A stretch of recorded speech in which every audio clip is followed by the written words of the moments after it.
Qu'est-ce qui explique, d'après vous, le fait qu'il séduit autant, qu'il fait la une de la presse?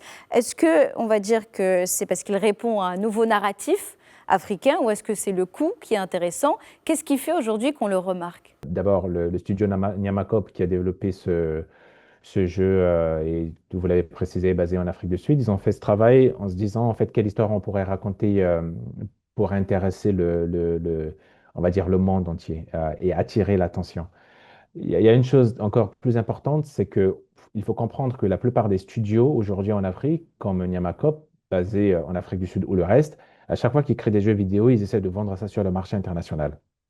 Ce qui se passe, c'est que lorsqu'on fait un jeu simple, on est en concurrence avec tout un paquet de studios européens, américains et japonais qui sortent énormément de jeux tous les jours. Donc, il y a une sorte de compétition par rapport à la visibilité.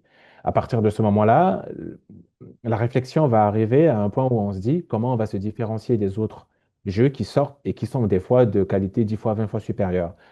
Et Nyamakop a fait cette étude et a fini par arriver à cette conclusion où avoir ce sujet-là des artefacts qui ont été volés par les colons lorsqu'ils sont arrivés en Afrique fera dans tous les cas parler. Et il y aura deux camps.